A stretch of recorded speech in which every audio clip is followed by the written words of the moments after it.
how are you gonna stand out? Same with you, Peter, at college. Oh my God, those kids have probably had 100 coaches before you get a hold of them.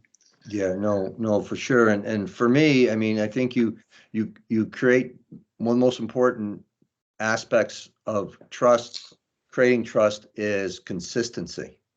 Rules Mhm. have applied to everyone. We had Ah, a boy on my team who, until 2 years ago, he was the leading scorer in the team. So he held that for, I think, about 6, 7 years, which is pretty good. He was a all-time leading scorer on the team, but he had a temper. And mm. my rule was that if you get misconduct for mouthing off to the official, you're done for the rest of the game. I'm Yeah, not gonna tolerate that. Uh, yeah, and what really I think helped us grow culturally with our team was that consistency, because every so often he would do that, and it might be a close game, but he would do that after going into the box, and I'd sit him the rest of the game. And yeah. the team would look at me and be with sort of an expression, "What are you doing?" And I would just tell them that the rules are the same for everyone. Yeah.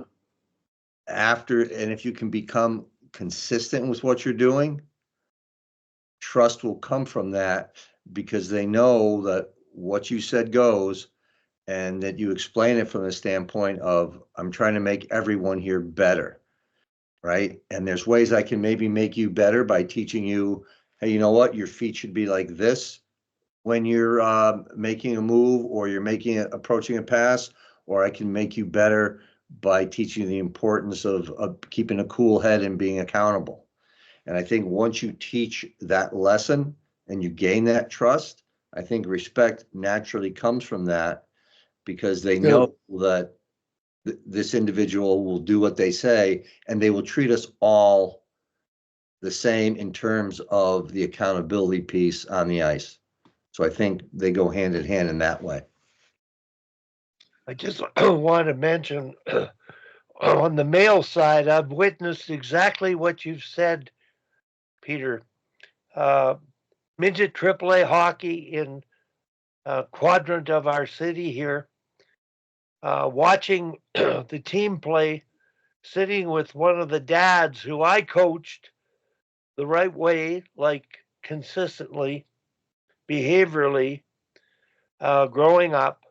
And shift lengths weren't an issue for us because we learned to respect that.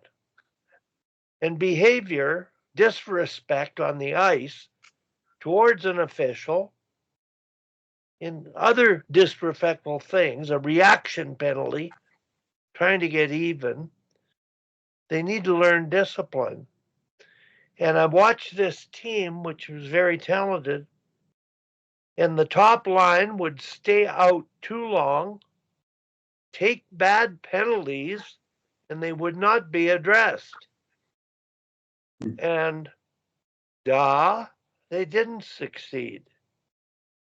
So sitting with a parent who I had coached in the stands, who was astounded by observing this, you couldn't do anything about it. It's the way it is in some places on the male side. And I think what we're talking about here is you don't let the inmates run the asylum. The sport teaches you the values and the right way to do things. Put in the effort, trust one another to do the effort. And as a coach, the players trust you because you're consistent and you're dealing with the same issue. It doesn't matter who the player is. And I think I don't know on the female side whether it's as big an issue, but I still think at some very high competitive female levels, there's entitlement. There's not consistency of dealing with uh, proper behaviors and discipline, shift length, and the more talented players might be getting double shifted and be exhausted and not perform. How does that affect the energy of your team? Sure. And the other thing you're talking about there too, Wally, is that relates 100% to your team's culture, right? I mean, to me, culture is the lowest level of behavior that you find acceptable to the group, that the group finds acceptable. That's where your culture is. And when you have those kinds of things going on, you're going to have very poor culture in your team because you're just going to create confusion in a player's head of why this is happening. You're going to create resentment that they're getting ice time, they can do X, Y, Z, and it's okay because they score goals. So I think all of that affects the culture of the team, which, as we've always talked about, is such a difference maker for your success and your wins and losses. I even extrapolate that to the NHL level, and the teams that have this vast gap of extreme stars and foot soldiers on their teams.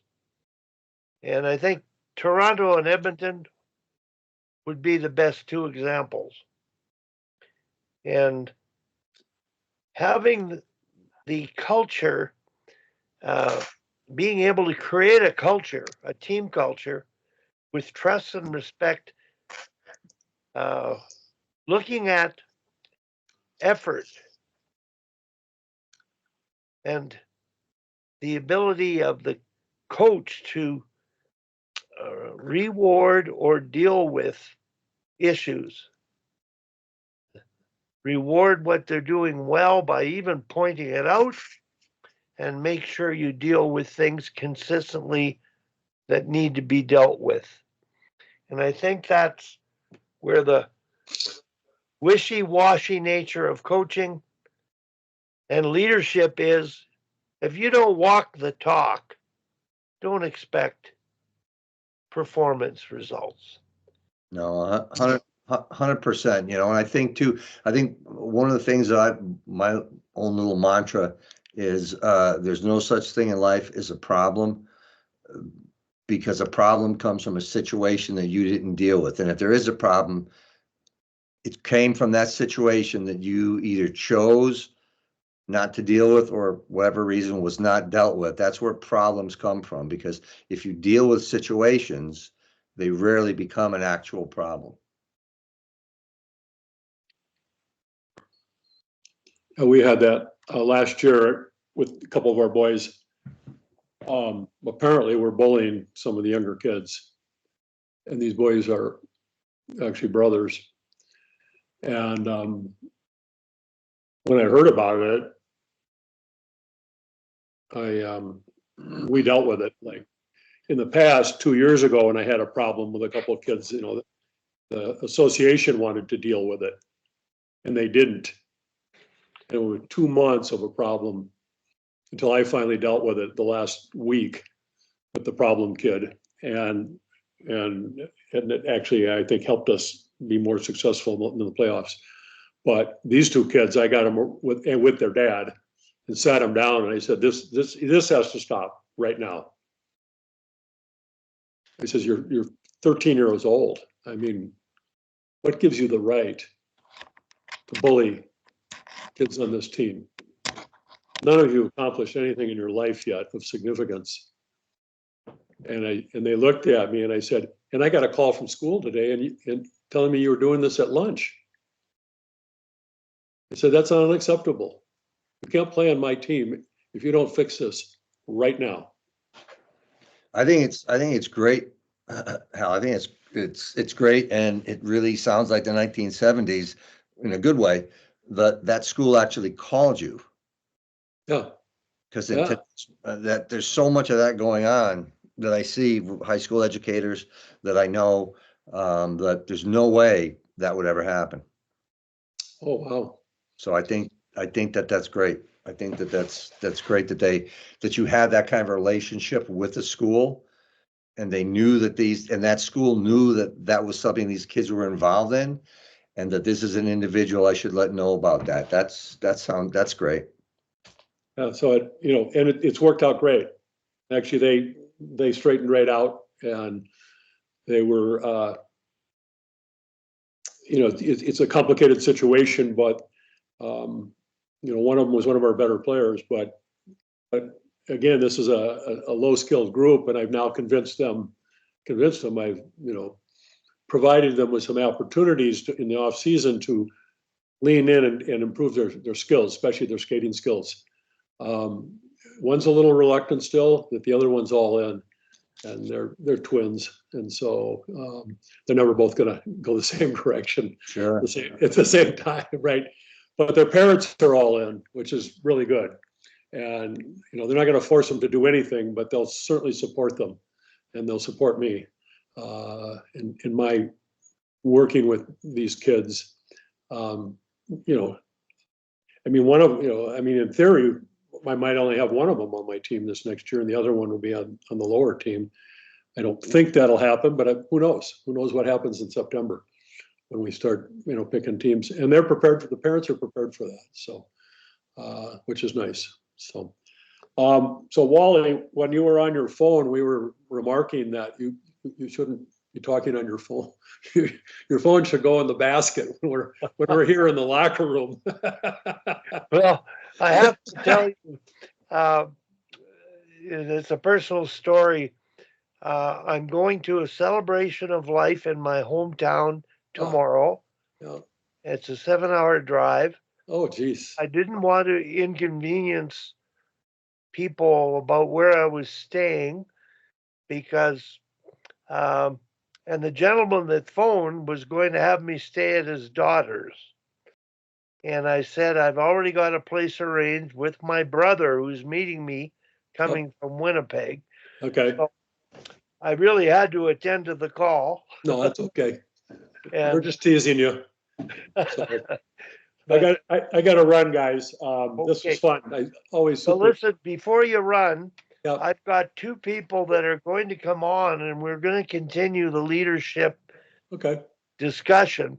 One of them is a female hockey coach, an experienced coach that coached in the 2006 Olympics with Tim Bothwell. Okay. And at that time, she was doing leadership work and talked about it with the national team. Yep.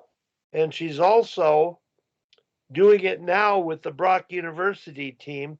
Cool. And I wanted to get her in.